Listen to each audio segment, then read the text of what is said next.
All right, welcome back to the show. This is Brad Costanzo, and today we are going to take a very interesting and innovative turn on the topics. Oftentimes, if you're a subscriber to the show, you understand that I talk about business, marketing, growth tactics, whether it is how to raise money and capital, or acquire a competitor, or to generate tons of leads and sales using social media or ads. We cover a wide range of topics. And if you've been paying close attention in the past really few years, you've noticed that I've started to get into talking about topics in the crypto space, whether it's Bitcoin, cryptocurrency, NFTs, and a wide range. And if you're interested at all in this space, I think you're going to really like this topic today. It's one that I haven't covered before. I've been very interested in. I've been spending some time researching, but I've never really gotten to speak to even an expert in the way these work. And we're talking about DAOs, Decentralized Autonomous Organizations. It has a tremendous ability to revolutionize the way that we are all doing business. And I am along for the ride. I've invited Alex Taub on the show, and he is the co-founder of Upstream, which is upstreamapp.com, which is an amazing way to help create and manage a DAO. Now, if you do not know what a DAO is, or how or why you might want to use it, or how people are using them out there right now in the real world, pay close attention, because we're going to learn together. Alex, welcome to the show. Hey, thanks for having me. Did I encapsulate some of that correctly?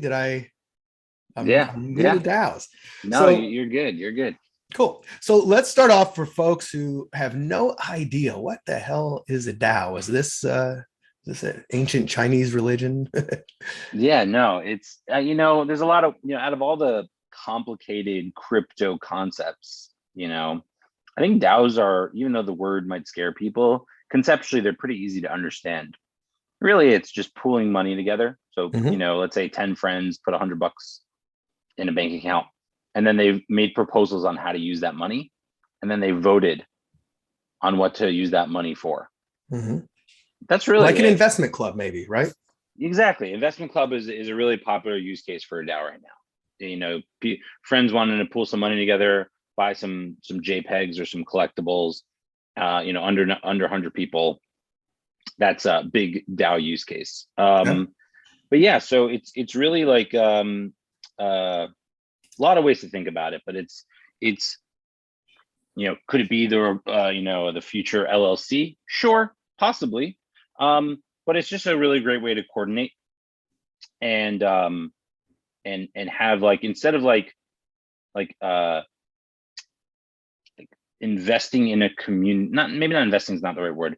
Instead of like in your community, you give like an admin money, right, to run it. So like, instead of paying into an admin, you're paying into the community itself, and you're getting sort of ownership, upside, decision-making power of that community. Okay. So really, DAOs are like community 3.0.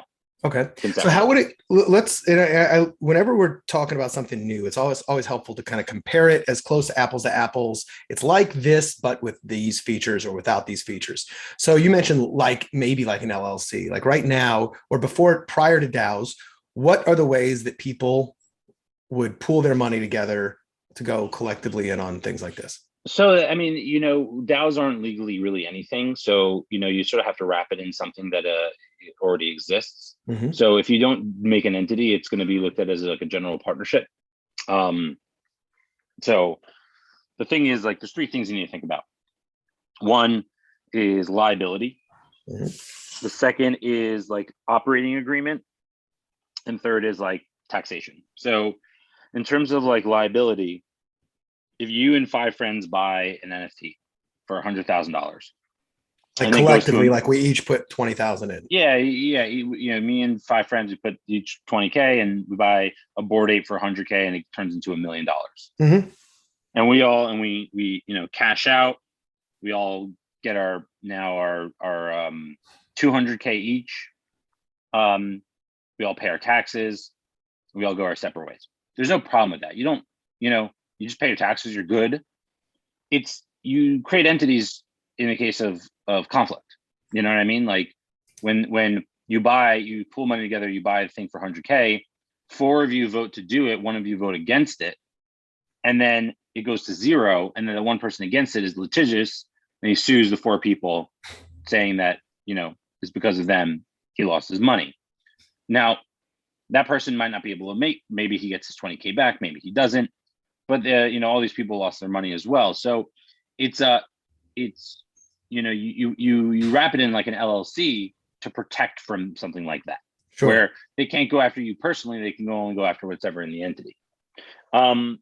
So that's like that part. Then operating agreement, you usually want one just so you are on the same page. Hey, okay, we're putting together this DAO. Everyone's vote is proportional to what they're put in, and that's it. And you want that operating agreement to match the actual DAO. Yeah. And then taxation, you can obviously tax on a corporate level from the entity, or you tax on an individual, like a pass-through.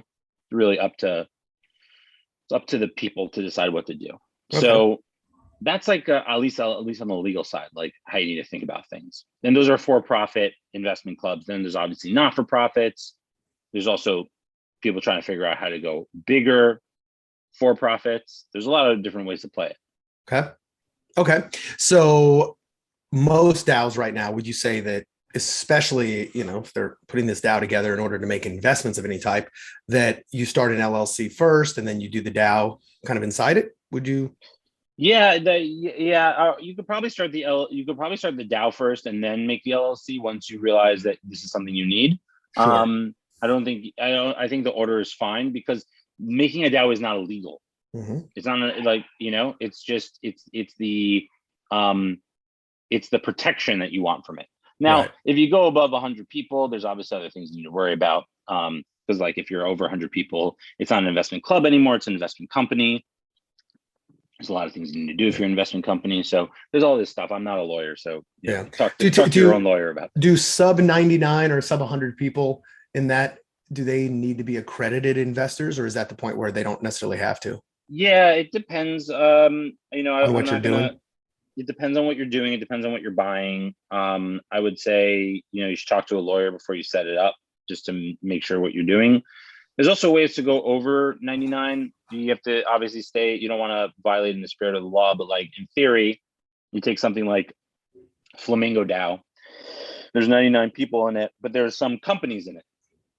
There's investment funds like Union Square Ventures, the Churning Group, Collab Fund, and there's obviously people in those groups.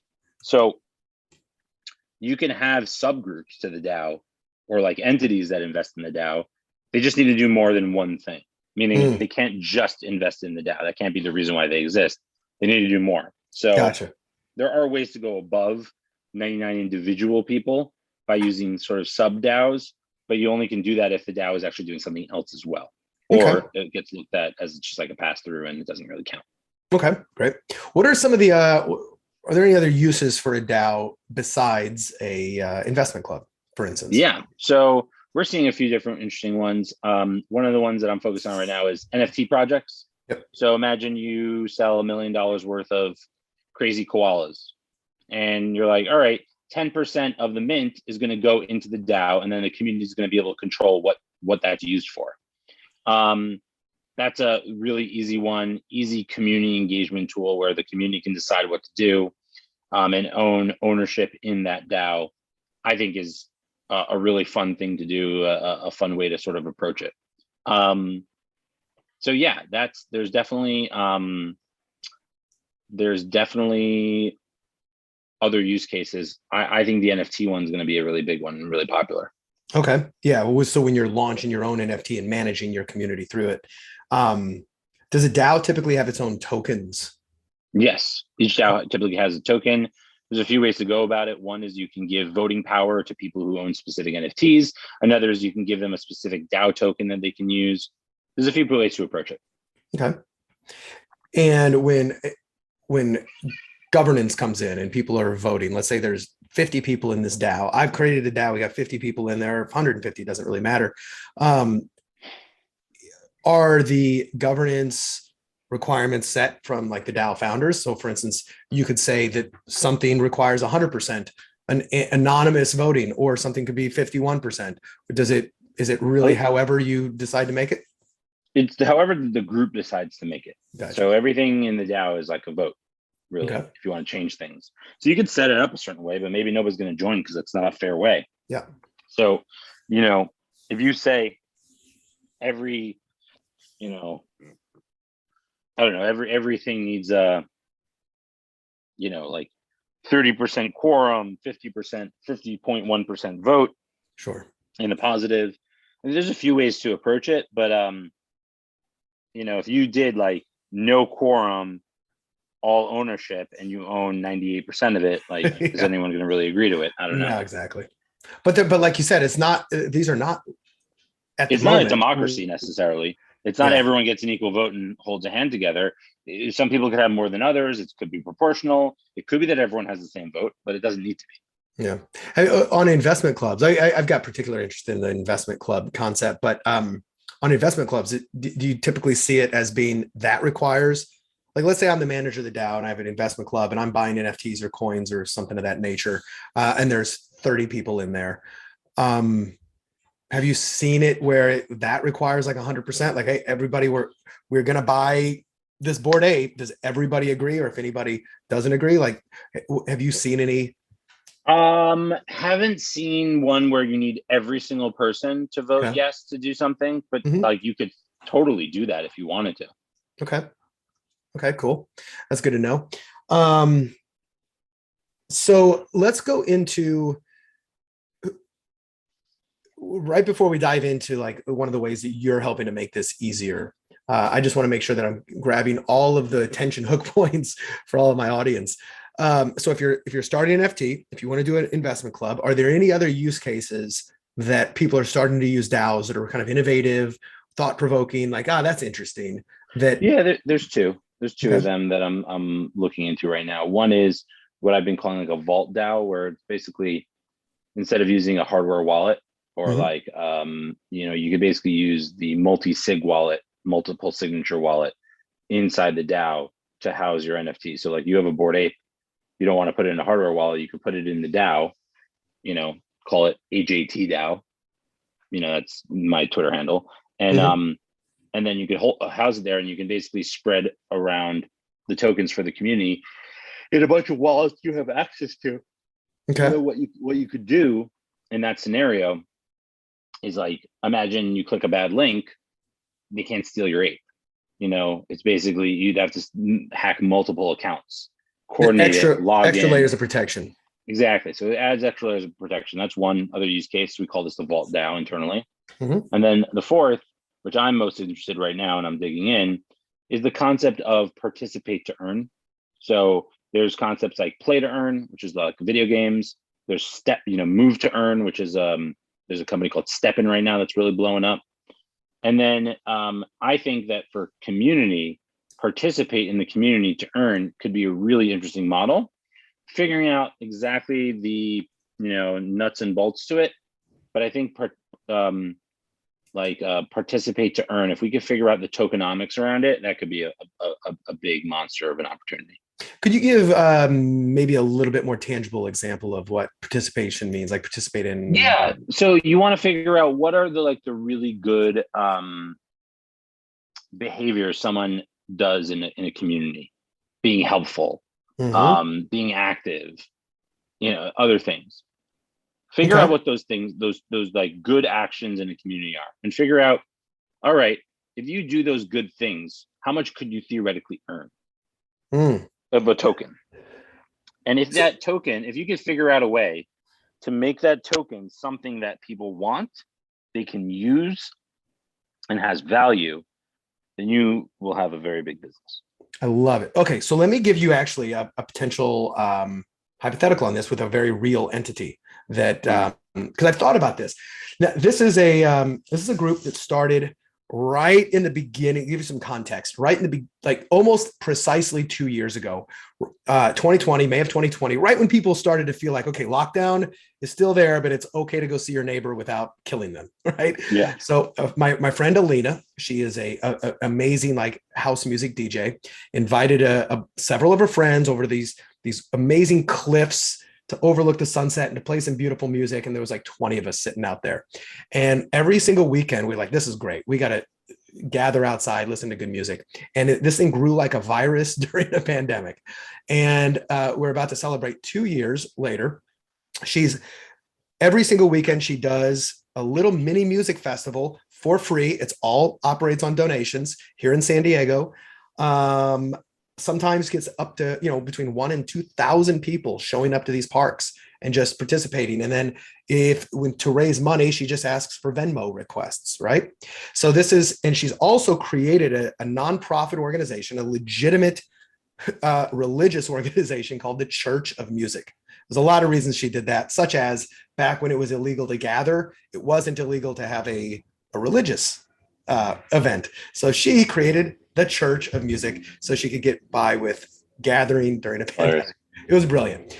There's about 15,000 or so Instagram followers, big email list. There's a big social following, and they're doing good things, right? So we've talked about this like at a high level of my level of understanding of this is still tip of the iceberg stuff.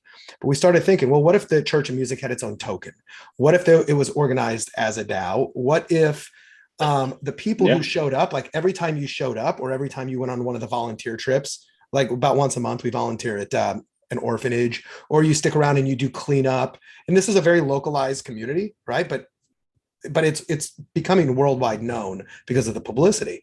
But we started to think about this. This is a group of like-minded people organizing together, coming together, like trying to reward participation and reward doing good things.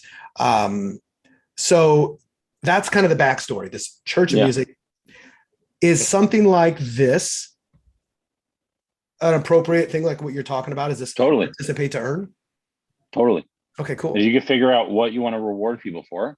Yep. Figure out how they get the reward, how much they can actually earn, and that there can be an economy and a marketplace for it. 100% can do that. Yeah. No, I love that because she also does these other private special events where she normally charges money for it. Like, okay, this is a small group.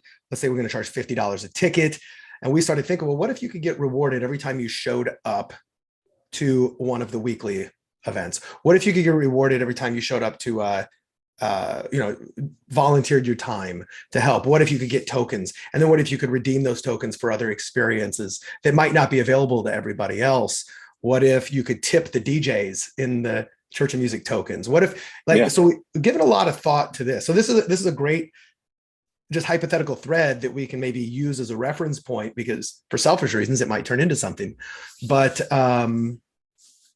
Happy to chat with this person after also, just walk them through what they can do. Fantastic. I love that.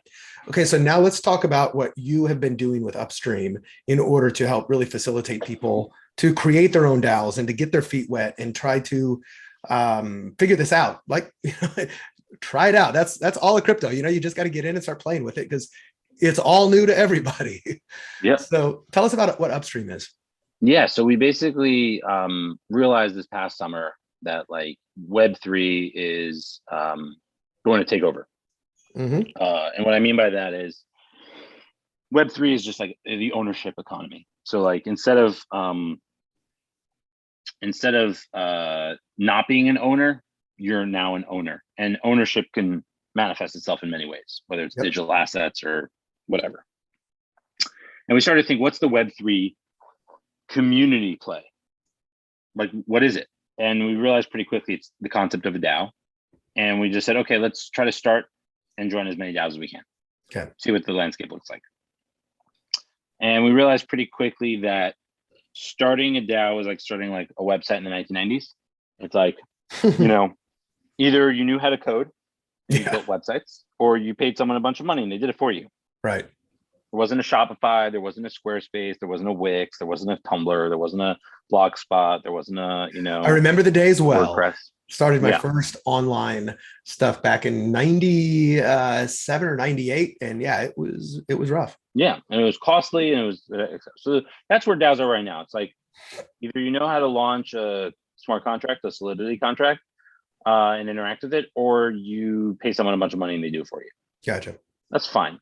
But that's where it sort of is. Then on top of that, once we got joining to some DAOs, we realized all the tools to actually run the DAO were just really fragmented. So it was just like, you know, token, like the sort of governance was on Aragon, and the voting was on Snapshot, and the treasury was on Juicebox, and sort of on and on and on. And we're like, all right, there's a massive opportunity here to build like sort of a no code or low code sort of full stack where everything's in one place, sort of DAO in a box that you could spin up really easily. So we launched it mid-November, and since then we've just been growing it really fast, like basically like 20% week over week. And we ended up going out and raising our Series A, raised $12.5 million bucks. And things are going really well. The team's 15 right now, and we're just growing. Oh, fantastic. So there is, and by the way, if you at any point, because we do this both on audio only, but also video. This will be on my YouTube channel. If there's any time you want to share a screen and give us like a little tour of how it works, that might be useful. It's up to you, but just letting you know you can do that. Thanks, man.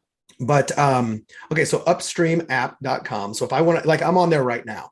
Actually, I'm gonna share a screen just as I poke around, because I like to poke around and you can kind of tell me what's up. Yeah. Okay. So can you see my screen? Yeah, totally. So you can launch your DAO today. So you click launch your collective. We call the DAOs collectives. Perfect. And by the way, if you're only listening to this, there will be a link in the show notes to click over to the YouTube channel, and I'll put a timestamp of where I start to share my screen so you can take a look at this. Don't want to leave you guys out. But okay, so I launch. First of all, I'm going to just scroll down. I'm going to see the simplest way to start and manage a DAO. No code, which is great. Full stack, DAO in a box. Okay, this is awesome. So I'm going to click launch my collective. So then you usually connect your Ethereum wallet. Which real quick. So one of the things I noticed is you have collectives and communities. What's the difference?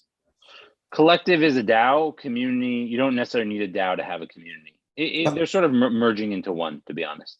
Okay, gotcha. Because I looked at here, this join a community. Yeah. So these communities are still active and really popular, but I would say that collectives are like where we're spending most of our time these days. Perfect. Okay, gotcha. All right, so we're going to go here.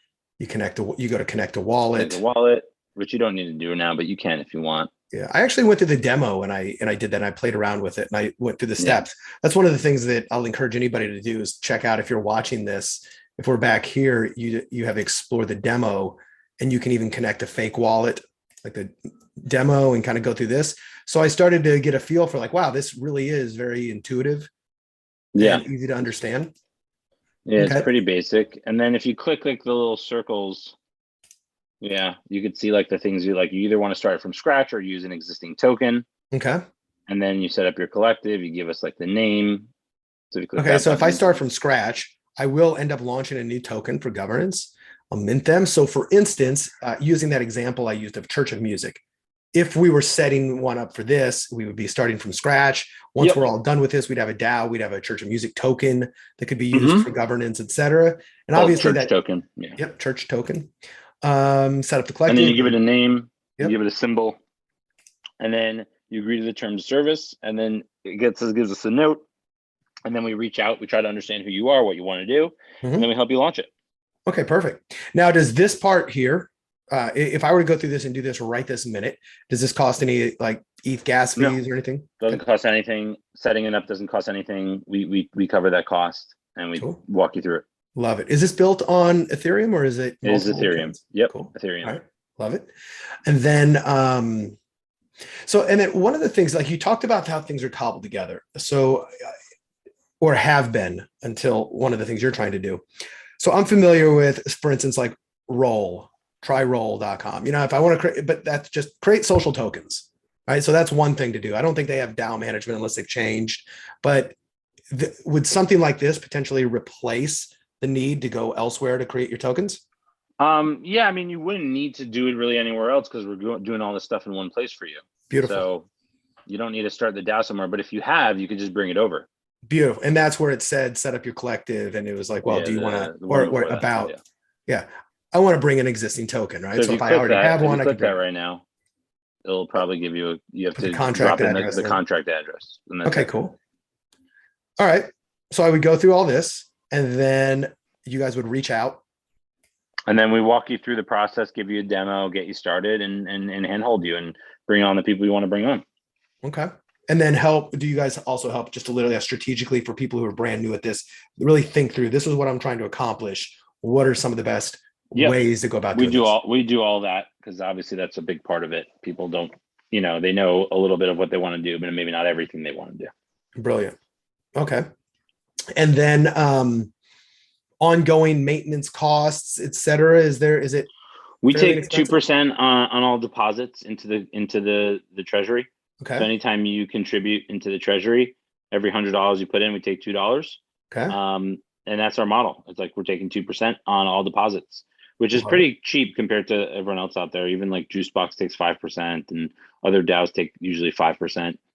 We felt like 2% was good and fair, and so that's why we're doing that. But also, like in the near term, we're trying to like support as many DAOs as we can. So we are basically like waiving or at least discounting the percentage for the fees.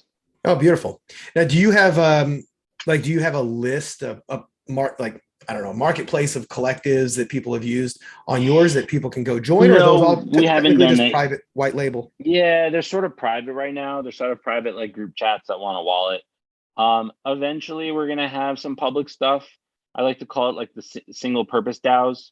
So if it's like, okay, this DAO does one thing, and like it's not closed off to just a few people and anyone can really join, I think that's really interesting. And I think that there will eventually be discovery for these DAOs inside of Upstream, where there's like, oh, this is like the Kobe Bryant memorabilia jersey DAO. And that's all we did. We bought a bunch, so that's sort of how I see it. But we'll see. But right now there's no like discovery for DAOs, at least. Right. Are there any DAOs you can think of right now that ideally ones that have launched on Upstream and had like some really impressive success? And I'm not just necessarily talking about financial success, but just success in community building, et cetera, that you can kind of maybe walk us through almost like a case study of what, who they are, what they did, what are some of the. Yeah, totally. We had this past weekend, there was the Yuga Labs Bored Ape land drop, big spectacle. And there was a group of but also like if you knew what you were doing, you could do really well. There's 29 guys. We pulled together about 100K, and we bought 15 plots of land. Okay, so that was about what, is that 2.9 million raised? No. 15 plots, each about 3 ETH. Oh, okay. So we was like 40, 50 ETH. Oh, I got you. So about 100. I got you. 100, 150K. Okay, I thought you were saying each person. Oh no, total. Gotcha. And then we went 15 for 15. We got all of the plots of land that we wanted to, and essentially we ended up it's worth like 3x now from where we bought it. So I mean, that was pretty popular. That was this past weekend. That was a pretty big success so far. Okay, I love that. So that is getting people together who want to contribute some capital to say, look, like, I don't know if it was you leading this or somebody else who probably has a lot more knowledge of like how to get into the NFT space and get these projects. Some people are just like, I want to be a part of it, but I don't know what the hell I'm doing. This is a way somebody who knows what they're doing can take the lead on this, kind of like a syndicated deal, and say, look, I'm going to go take care of this. You guys throw your money in. We're all going to raise together, right? Yeah, it's also like, some of these people couldn't afford the plot of land by themselves, but like a collective could do it together.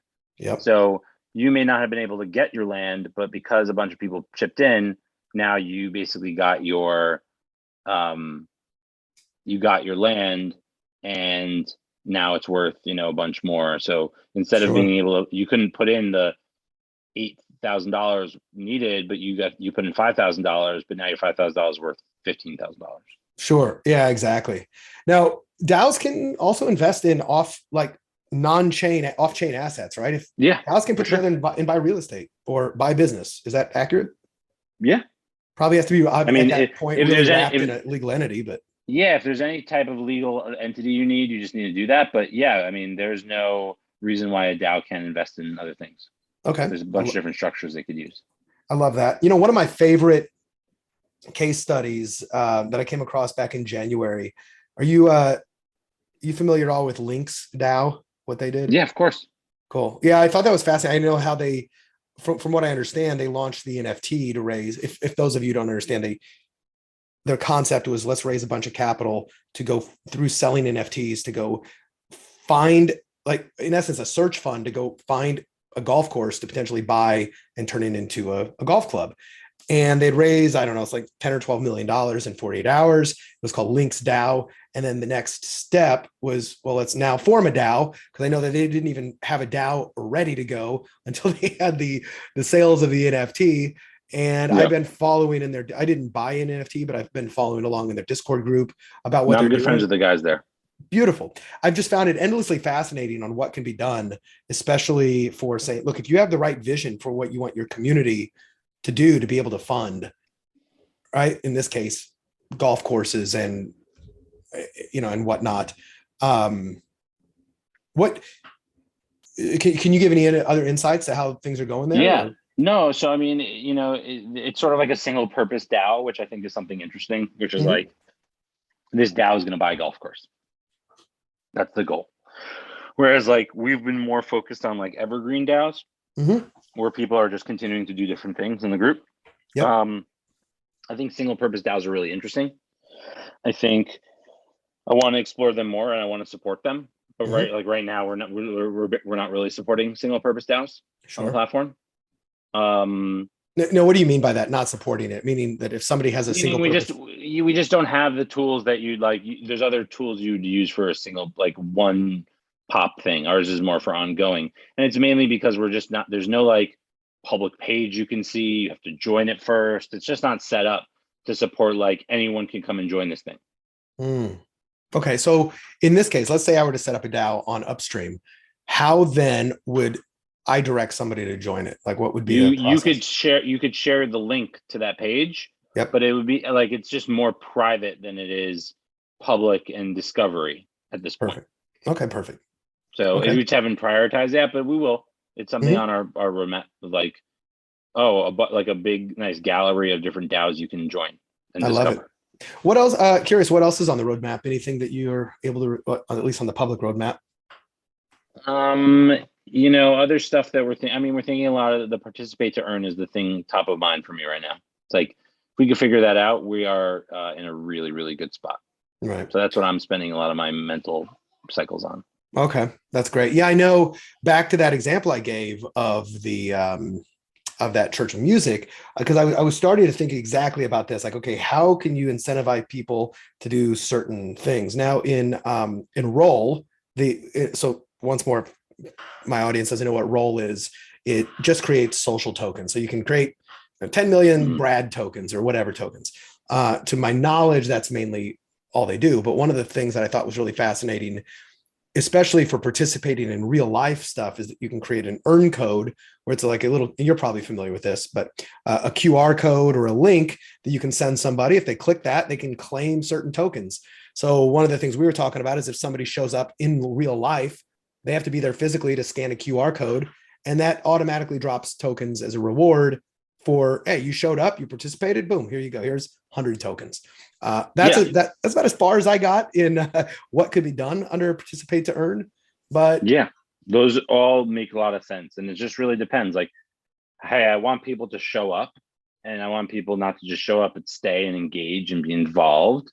And like, hey, if you show up, you get X coin, but if you actually stay involved and you match, you get Y. And if there's there's an interesting model here, but you got to figure that out. You got to get like 70% of the way there, and then let the community customize the other 30%. Right.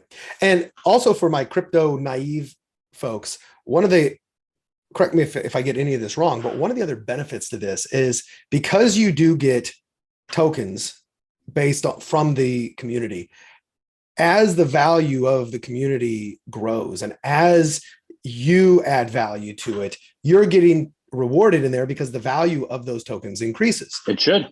Yeah. That's one of the theories. That's the theory. As opposed to just joining a group.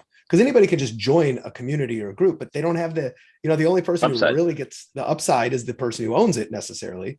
Yeah, And that's what the exactly. promise of Web3 is really all about, right? 100%. Yeah. So that the value creators actually get to capture the value. Unlike everybody posts user generated content on social media. Who gets the value from that? Well, Mark Zuckerberg. Exactly. Yeah. Exactly. Okay. Exactly. So it is free to go to Upstream. You can follow those steps. You can actually create a DAO. It does not actually cost you any money to get it up. But if you start to get some real traction and people start to contribute and join the DAO, and am I right in saying that if I created a DAO on your site and you wanted to join it, do I set a price for joining the DAO? You could say a minimum that you need to contribute to be able to join it. Yeah. Okay. And so would somebody be contributing ETH or something else? ETH. Okay. Is it possible to make it so if somebody has something else, you can accept that? Or is it right now it's just ETH? Eventually, sure. But right now it's just ETH. Okay. So that's the price of admission. What if somebody has an NFT that I want to say, okay, you bought my NFT, you get to join my DAO, that unlocks access to it. Is that a capability or no? Yes. So you can use a DAO. You can use an NFT, whether it's an ERC 721 or an ERC 1155. You can use that as your voting power. Okay. So you can get in with that. Those are from like existing NFTs. Gotcha. Oh, sorry, existing tokens. You can use an existing token, and that's that use case. Okay. And that token would be an NFT. So if I, like, for instance, had I already a month ago launched the Brad NFT, 10,000 pictures of my face, and I said, this gets you access to the Brad DAO now that I just set up, that can be integrated. Yep. Perfect. Love it. And then if somebody does pay, let's say I say it's 1 ETH to join, somebody joins that, Upstream takes 2% of that, but otherwise that just goes into the treasury, right? Say that again. Sorry. Does the money go, the money that people put in, that goes into a treasury, which is managed by the DAO? Yes. If you're contributing ETH, yeah. Okay. And then that treasury, I'm just trying to sum up everything. Now treasury, let's say it's I got $1 million in the treasury now, right? So when we are going to vote, when we're going to deploy that wherever, let's say it's an investment DAO, we set up governance rules that might say, I don't know, 75% of people have to agree on this, and then we're going to buy, or 100%, it just depends. And then the manager, is it right? Like a manager of the DAO would go do that transaction. No, so that's not how it works. So the way it works is you say, okay, we have a threshold, we need to get 75% of the vote, and then it goes to vote. Yep. And then let's say it passes. Then you have the signatories of the multi-sig wallet sign and then execute on-chain, because the voting's done off-chain, but the executing's done on-chain, and then it unlocks whatever the thing is. So if it's money that needs to use, it would unlock that money, and that would be sent to a specific wallet to go and make that purchase. Perfect. And then that would be who's ever designated as the... Yes. Is there a title for that? Is it a manager? Is it a signature? We call it a designator. Designator. Or perfect. A signator. Right. So in the case of what you guys did, that would be the person who goes out and acquires the land from the Bored Ape drop that they just did. Perfect. Well, this is really fascinating. I love the concept. It's super exciting to see where this is going to go. And we are in the right. We're in the absolute infancy of DAOs. We are in the embryonic warm-ups. We're in the warm-ups. We're not even in the first inning yet. Yeah. Well, and I think that you jumping ahead, like this usually takes a long time for the user experience to catch up. It's usually just code. But now with all of the no code tools and things, I think that's making it easy for the average person, because those of us who've done crypto for a while, we're always going, man, we are so early because this is so confusing to do X, Y, and Z. Like I can't imagine my parents doing this stuff. Totally. But I do think that what you're trying to do is bring a better user experience and user interface to something that could potentially be complex and is totally new, is much needed in the space. Any other kind of nuts you're trying to crack? Obviously, participate to earn, getting more exposure No, I'm to trying to this? focus. I'm trying to focus on just like one or two really good use cases, and just really crack that nut. Are there any use cases out there that you'd like to have done, but you just don't have the right community organizer? Something. Nonprofits, like proper nonprofits, like real nonprofits being DAOs could be really interesting. I don't really have the bandwidth, but Yeah. I think that could be really cool if done right. Yeah, I do too. I think nonprofits go in the DAO model, especially because you get the transparency on the chain, and Exactly. charities, especially the bigger the charity is. I mean, they're notorious for having mismanagement of money, and you donate, $1,000, maybe, I don't know, $100 goes to the actual charity. The Yeah. rest gets lost in administrative Transit. expenses, et cetera. So that's super Yeah. cool. Yeah. Well, I love it, Alex. I mean, this is a Yeah. fantastic platform. I definitely am looking forward to taking it for a test drive. I may even do it with the example that I gave you, assuming that Yeah. Let's talk. Lena is interested in doing this. But I love it when people are bringing innovation to it. Any other things you'd like to tell the audience before No, we? I mean, if people are interested in trying a DAO, there's something called an NFT project that I'm involved in called Illuminati NFT. You could buy a DAO token on OpenSea, and then you can join the DAO and vote on stuff. It's pretty cool. It's a lot of people's first experience of like an NFT project. It's a DAO.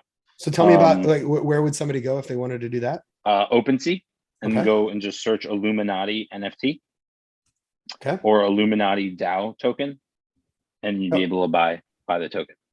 okay. I'm doing that right now here while we're on screen. Let's just let people see what I'm doing here. So Oh, OpenSea, if you are brand new. um, ILL Yep. Illuminati DAO. One word or no? No, 2 words. So here's NFT. Well, you want the DAO token because that's what we're. Okay. Yeah, that one right there. Cool. So. Okay. So you would go here. You would buy this. Mm-hmm. For those of you brand spanking new to this watching, this is a longer conversation, but you have to get a little guy called MetaMask up here. Hit me up at askbrad@baconwrapbusiness.com if you're not familiar with this at all. Okay, so you would buy this. It's $120 plus gas fees. And Mm-hmm. then buying this would allow me to join the Illuminati DAO. Yep. And what would the benefit of that be? Right now it's like a community.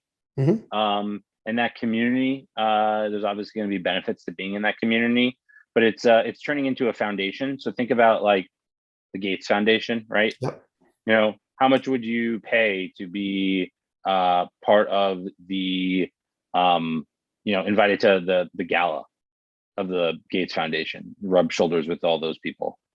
You probably want to be there. You just going is worth the price of admission. You know what I mean? Like, Absolutely. so it's sort of like that. We're trying to make like a Web3 community that helps Web2 artists come into Web3, but then also just like has all of us meeting and being in a community together. Yep. I love it. Very cool. Yeah. All right. Well, I am definitely looking forward to jumping in here, playing around, and seeing what I can do as well. So that brings us to the end of the show. If folks are interested in checking this out, the link will be in the show notes, but it's Upstream App, app.com. And you can go check it out, play with it. And it is definitely something to put some time into learning about, because I think we're only going to see more and more exponential growth in what DAOs are and can be, because they're able to solve a lot of problems potentially, especially I think once some regulatory clarity gets going and everything Yep. else, I think we're going to see a lot of action on that. Well, Alex, thanks a lot for stopping Thanks by for the having show. me. Yeah, my Appreciate pleasure. it. For everybody All else, right. if you have any questions about the DAOs, crypto space, absolutely anything, especially in the crypto space, I'm doing a lot more in this area. For instance, if you are interested, I created a free resource that you can get at bradcostanzo.com/crypto. It is simply a living 20-page document in Google Docs where I just created initially to tell my friends about the basics of what is crypto, what is Bitcoin, how do I get started, what do I need to know. And it's a living document, so I will probably add some stuff about DAOs based upon my new knowledge here from Alex. But just go to bradcostanzo.com/crypto and give me your email address and I'll send it to you for free. Alex, thanks a lot again for coming to the show.